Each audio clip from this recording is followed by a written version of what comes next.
Isaac Newton அப்படின்னு எல்லாருக்கும் gravity ஞாபகம் இருக்கும். அவர் தான் கால்குலஸை டெவலப் பண்ண முக்கியமான சயின்டிஸ்ட். அவரு ஸ்டாக் மார்க்கெட்ல தன்னோட என்டையர் ஃபார்ச்சூனை லூஸ் பண்ணாரு. எப்படி?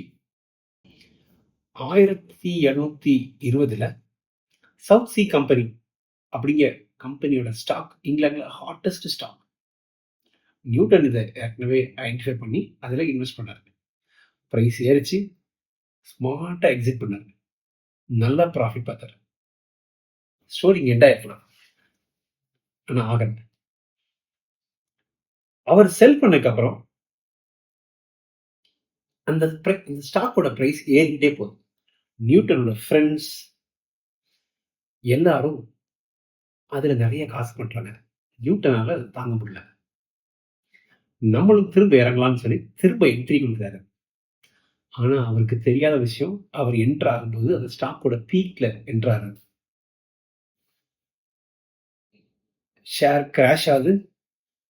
என்டையர் ஃபார்ச்சூன் இந்திய மதிப்புல இப்ப சொன்னாங்க 45 கோடி ரூபாய்க்கு மேல அவர் லூஸ் பண்றாரு. அவர் சொன்னதா ரெக்கார்ட்ல இருக்குது, I cannot calculate the madness of people. Newton's systems புரிஞ்சவர். லாஸ் ஆஃப் பிசிக்ஸ் அவர் தான் எழுதினாரு. Newton's first law, second law, third law. Systems மட்டும் புரிஞ்சா போதுமா? அந்த சிஸ்டம்க்கு உள்ள இருக்கும்போது பிரெயின் வேற மாதிரி வேலை பார்க்கும். எப்பதான் நமக்கு அதுல லாபமும் நட்டமும் நேரடியா இருக்குன்னு நாம திங்க் பண்ணும்போது நம்ம பிரெயின் வேற மாதிரி இருக்கா.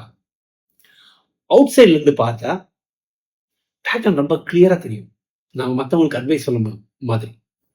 இன்சைட்ல இருந்தா நம்ம மணி, நம்மளோட ஃப்ரெண்ட்ஸ் ரிச்சா இருங்க, இந்த பயாசஸ் எல்லாம் இருக்கும்போது லாஜிக் ஒர்க் ஆகாது, எமோஷன்ஸ் தான் ஒர்க் ஆகும். நெக்ஸ்ட் டைம் நீங்க ஒரு டெசிஷன் கான்ஃபிடண்டா எடுக்கிறீங்க அப்படின்னா ஒரு கொஸ்டின்ஸ் கேட்டுக்கோங்க.